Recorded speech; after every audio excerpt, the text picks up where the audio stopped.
What up, my madness society? It is your host with the most, Shadow Loke, back at you with another video.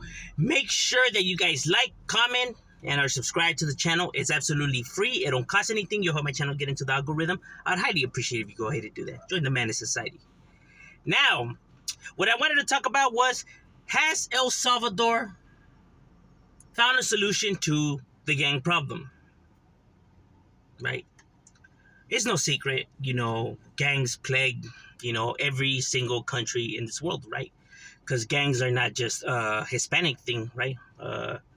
Latino or Mexican or however you want to use it, It's not just a raza thing, right? Because you could find gangs throughout the whole entire world, right? You could find them in Russia, Iran, Iraq, Japan, China, Brazil, anywhere, you look, they're there, right? Gangs exist throughout this whole entire planet. Different forms of gangs, but nonetheless, gang organizations, right? Illegal organizations, right? And gangs have existed since the records could go back, right? It's just that with time, gangs have evolved, right? And people have slapped on different names on them, right? Whether it's a gang, a crusade, barbarians, whether they're pirates or whatever. Essentially, they're all gangs, right? This crusade of individuals who choose to live outside of the law, who take the law into their own hands, or, plundering villages and ransacking stuff, illegal activity, right? And representing each other with different names and colors, right? Have existed since as long as the records go back. That's essentially what pirates and all these other, groups that defied, the law and order that was placed, right? Like all these, even since Caesar was in power, and even before that, right? These group of people who refused to go along with society's rules, and they plundered their own villages and marked their territory with symbols and flags, but essentially gangs. That's what they were, right? And even pirates and stuff like that, right? That's all gangs. So as time has mutated and evolved, as time has gone, right? So as long as people could go back, this is not just something that's new, right? Where a group of individuals band together and live lawlessly and do shit however they want, right? And clashing with other groups. I mean, as long as you can go and back and look at battles and shit like that, bro, those were all gangs. They may have had a different name, but they're essentially gangs, right? So gangs have been here since forever, right? That's pretty much how countries are built too, right? But except there, people choose, but people say it's okay right there, right? For somebody to claim land that nobody gave to them, right? That they took by force with a group of individuals, and used intimidation and violence, if people don't get in line, right? From here and here is my country, from there and there is your country, and if you cross my country, we're gonna have beef, and then they send their soldiers out there, and they're having gun battles and shooting at a person that they have never met a day in their life, right? And killing them, right? And all for lands that nobody gave to them, right? But that these individuals took and marked by force, right? But there, it's okay. It's funny, huh? Because they represent colors too, right? Their flags. Disrespect their flags, it's on and cracking. You know what I mean? You cross into their territory, there's beef. You know what I mean? Same, like kind of like if the Russian military was to like slightly come into our airspace, or where our the ocean that they claim, this part of the ocean is mine. That's crazy. What magical being came from the sky and gave you guys this stuff? But right, hey, whatever, right? But essentially, it's been in humanity, this type of activity since as far back as it could go, right? So El Salvador decided to take things into their own hands, and right, they started building these new prisons, and with harsh conditions, and basically what they did was that they started arresting every single person that they suspect to be a gang member. They don't need a search warrant. They don't need physical proof. And their police officers could arrest you. And if you try to get crazy, they are allowed to kill you. Right? So they could just arrest you and you get no attorney and they just lock you up if they just even suspect that you're a gang member, right? And if you have a tattoo, you're going in for sure, you know, is what they're going on now, right? Now, what if it's somebody who, joined the gang and now left the gang life behind, but he has a tattoo? It doesn't matter. They get arrested too. What if somebody just hates somebody and tells the cops, hey, that guy's a MS gang member just because they don't like them? Then that person will get arrested. And even though it's all made up, it doesn't matter to them. They will arrest you and lock you up. So now how can you separate who's innocent and who isn't? They don't care about none of that, bro. That's kind of no one said this plan was perfect according to them. So, as long as we do end up getting some of these guys in jail, then, everything comes with the price. So, if, a few innocent people end up getting locked up too, then, it's kind of a price we have to pay, Now, you're putting these individuals in a harsh environment, right? Where the murders don't stop, right? The killings don't stop and all of that, right? Just because they're incarcerated, right? If anything, the killings now, go higher, right? And now you're taking these individuals, putting them in these areas where they're gonna have to fight for survival, and you're gonna harden them, and you're gonna make them become criminals, right? If they weren't already criminals, right? And let's say if they left that life behind, now you just drag them back in, because eventually these guys are gonna get released, right? Back into society. And with harsh environments like this, let me tell you something, they are not gonna, because their thing is not rehabilitating, their thing is to punish, right? And people, applaud this, right? Because they feel like, it's about time that now they get a taste of their own medicine and yada, yada, yada. But the thing is that they're going to come out, and they're not going to come out being like, yeah, I'm never going back to that place, even though they treat me like shit. And it's like, whatever. These individuals are they're going to come out, and they're going to come out even more bitter and worse than what they were, right?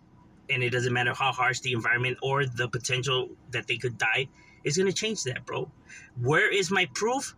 Thousands of years of history, right? Let's take the medieval times, just an example, right? In the medieval times, anybody that broke the law would be, have to come to the most craziest and sadistic and mind-blowing types of torture and killings, bro. Mutilated by lions, ripped, by limb, burned alive. We're talking about the worst things, your genitalia is eaten by rat. We're talking about like the most craziest things that you could think of. These individuals were doing as punishments for them breaking the law. And guess what happened, bro? People were still breaking the law. Even though they knew that this was the consequence, they were still breaking the law. And guess what has happened in El Salvador? People continue to break the law, right? And gangs would just, adapt, right? Oh, they're looking for people with tattoos, and we just won't get tattoos no more. You get what I'm saying? It's not fixing the problem, bro. That's one thing I tell society, and it's one of the things that's funny to me, is that people are against violence, right? People, always, preaching and, advocating for peace, right? And how there should be no violence in the world. Yet, as soon as the problem, shows its face, they want to fix the problem with violence. And if there's one thing that history has taught us, is that you can't fix violence with violence. But nobody wants to put their egos to the side, because this is what this is, an ego game, right? Because this is just the government releasing their frustration on the problem, right? Now we're going to give them a taste of their medicine. See, how do you guys like it? So this is not justice. This is revenge. And it's plain and simple, because they said it themselves. They are not looking to rehabilitate. They are looking to punish. And what better way than punishment than some, severe, some harsh, being treated harsh, like as children, you gotta sometimes whack them and stuff like that, like people say. That's what makes them become this way. That's what created the problem to begin with. So for now, you coming at them like this, hoping that the problem is going to change, is just mind-baffling. That's what created the problem to begin with.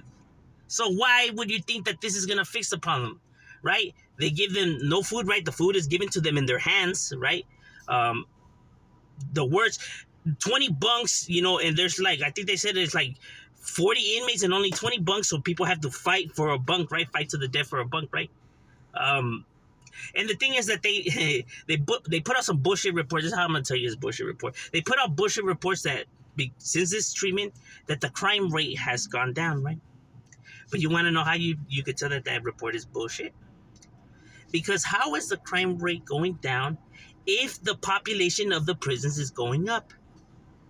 Meaning that people are getting incarcerated for what? For committing crimes, right? So how is the crime rate going down, but yet the amount of inmates going up? Because now the prison was built for 40,000 inmates, yet right now it is housing 65,000, twice the amount of its over capacity level. So showing that this is not working. It's getting worse, right? And the crimes are getting worse too, right? The erratic behavior of these individuals, right, is getting worse, right? As people have talked about, right?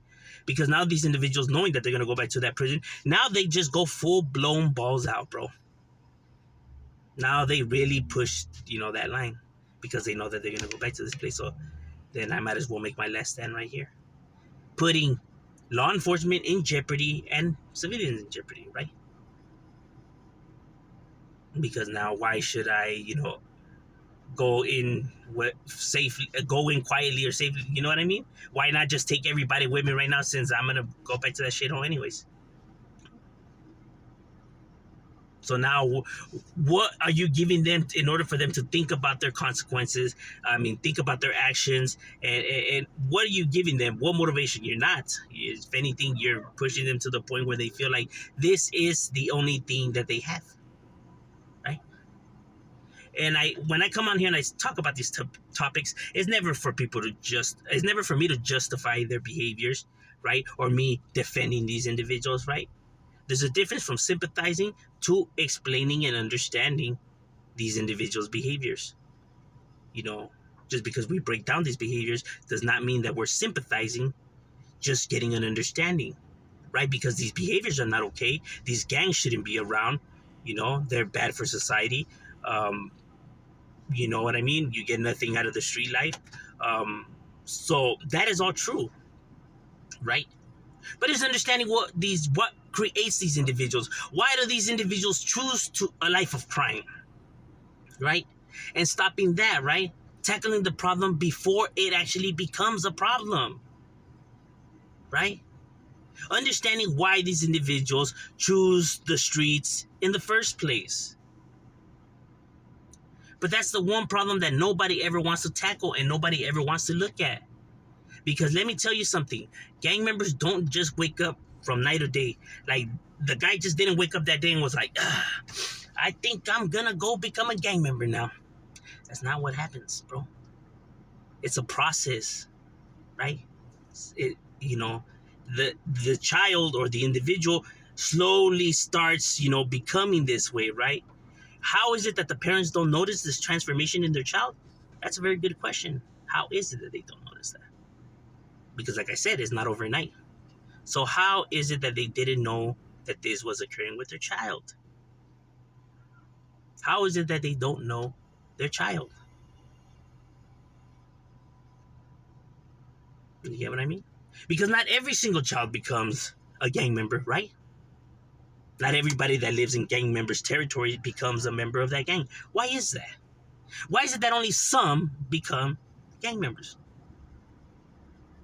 What is the difference from the kids growing up in the ghettos, right? In the neighborhoods, in the hoods, right? And some of those kids end up becoming gang members from that hood. But some who live in that hood, same kids, go to the same school and everything, don't end up becoming gang members. Why is that? Because if it really was because of the gang members and the gangs, then all these individuals will become a part of that. But you see that that's not what actually occurs. Only some. And why is that? Right? Those are the questions that people need to be asking. Those There is what people need to be looking at. But that's something that people don't want to look at and face, because the harsh reality is very, very harsh. Right? Sometimes looking in the mirror is a very difficult task that people rather choose to look away. Right? Because if the problem is something that you are participating in, or that you choose to, overlook, right? Because maybe you are, potentially, without maybe knowing, a part of the problem, right? But then accepting that is too much of a harsh reality that, no, I rather put the blame on these individuals. It's you guys the reason my son became a gang member. Like, why, lady? We didn't knock on your door, and we didn't knock it down and come in there and take the kid in by force. He came willingly. Why? Why was he looking for family outside of his home? Why was he looking for, you know, brotherhood, carnalismo, and all of that in the streets? Why? Because if somebody has a bond and a connection at home, they don't look for the connection nowhere else. Why? If they already have a bond and connection here.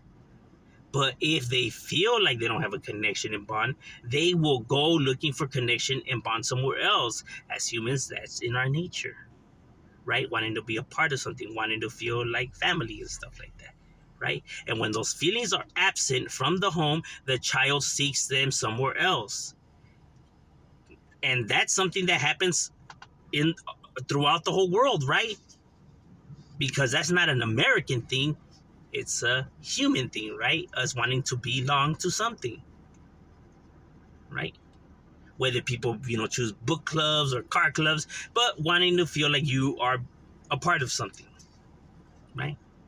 And when these kids come up in these rough areas where there's no one to bond or communicate because maybe their family's absent from their life, maybe their family's always at work, and the child just feels like, he doesn't have nobody and there's no connection, there's no bond. He feels like maybe his family don't understand him and stuff like that. That now hanging around with some people who are just like him in the same situation with their families and stuff like that. Also, now these people understand. Yeah, these people understand what I'm going through. Yeah, for sure, man. That's why they create that click and that bond so quick, bro. Because, all right, yeah, you do know what I'm talking about. Yeah, man, I go through the same shit on my pad. Yeah, man, my family be telling me the same shit, man. Yeah, man, they be doing like that too. Like, yeah, this fool knows exactly what I'm going through. Right? Finally, someone that is actually talking about these problems with this individual, right? And stuff like that. Because that's not coming from his household, right? Because in their family's eyes, they're doing nothing wrong. So how are they going to talk about problems or even focus in on that when they feel like they are doing nothing wrong? Because they are putting clothes and a roof over your head and feeding you, that they feel like they're doing their job, right? A stranger could do that. You get what I mean? It's not what being a parent is, right? Is injecting yourself in your kid's life, understanding their interests, bonding and paying attention to them, right? Interactions, conversations, just the little things like that. How was your day? And stuff like that. Goes a long way. But that's stuff that people choose not wanting to do, right? Because, what is a conversation like that going to make such a difference? Or, I don't have time for that. Or, I'm at work. Or, I'm busy watching TV. Or, I'm talking to my friends. Or, not right now, I'm tired. Or this. But never, ever caring about the kid's life, right? Here's the phone, go over there, leave me alone. Or, here's your game, go over there, go play your game. Or, go outside, right? Avoiding bonding time all the time with the child. So the child's like, why even bother, this person with anything that I have going on in my life if they're just always want to get rid of me? They catch on. But I'm just saying, to me, it seems like El Salvador and all that is pretty much letting their egos and their own, motives, they're basing all their decisions on emotions, bro. And you will never fix problems and violence with problems and violence. I'm just saying, what are you guys' thoughts? Leave in the comments. Channel. We out.